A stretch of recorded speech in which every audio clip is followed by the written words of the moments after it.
Hope you're all well. So it's going to carry on with the London Eye mystery. Chapter 21, Mix and Match. I got back into bed, careful not to wake Kat. I munched on my crisps, letting them soften in my mouth before I bit into them so as to make less noise. Quietly, I got out the list of theories in the photos. I thought. I bunched up the washing line photos and put them on my desk. Then I went through the others. I finished one packet of crisps and opened a second.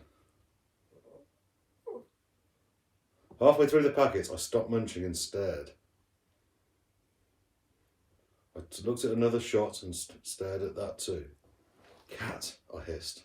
I shook her shoulder hard. She raised herself from the pillow, holding her head between her hands. Ugh, what a dream. What is it? She blinked up at me from the lilo.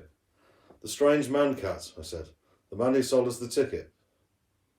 She shook her head. Ugh, she yawned. That is what it sounded like. What about him? I found him, I squeaked. Kat's eyes went round and she looked confused. So I showed her the photo that I'd taken, the one that had gone wrong, with the headless bodies. I pointed to the torso of a man with a jacket flapping over a t-shirt. That's him, I said. How do you know? He just looks like someone in a crowd. And anyway, what's he got to do with it? Maybe nothing. Maybe everything. Kat put her head to one side, like I do sometimes, because it helps you think. My theory is that it allows blood to pour into the side of your brain you need for whatever bit of thinking it is that you have to do. The right-hand side is for logical deduction and analytical thinking, and the left-hand side is for creative thought. I think it's from this side that inspiration comes from. It was the odd way he came up to us, Kat said. You could say suspicious, or maybe just coincidence. She picked up the picture and looked at us again. Don't say you remember him just from that. You never notice what people wear. No, not from that picture on its own, Kat, but look at this one too. I showed her the photo taken just before by Salim. Salim had snapped up one of the London Eye, but lopped the top part off because he was too close. In the foreground was past the queue and various bystanders. When you looked really hard at the individual people in it, you could see the head and shoulders of a man facing towards the camera. It was only the size of a pea, but enough of the face was recognisable. That's him, I said.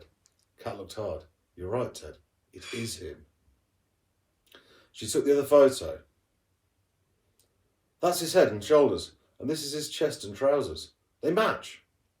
I got a magnifying glass out of my desk drawer. We looked at the pictures together. It was a game of mix and match, head and tail. Fitting together things that belonged. A jigsaw. There's something written on his t-shirt, Kat said, peering through the glass. Can't make it out. An O and a T for sure. The rest blurred. She looked at me. You know, Ted, this might be a breakthrough. She clapped me on the shoulder so hard I coughed. Tomorrow I'm going back to the photo shop with the negatives. I'm going to ask them to look at the two shots. But Ted, don't say anything to anyone about this. What about if Mum and... She'd only ignore us if we tried to explain. No, I'm following up this lead on my own. Not on your own, Kat. She clapped me on the shoulder again. With you, Ted, of course. We'll figure out what it says on the t-shirt, and maybe, just maybe, we'll track him down. I was so excited I forgot to hum. Ted, can't stand to say it, but you're a genius. Then she grabbed the package of crisps I'd been eating and scoffed a lot. Okay. Well, keep safe. Try and occupy yourselves, and see you soon with chapter 22.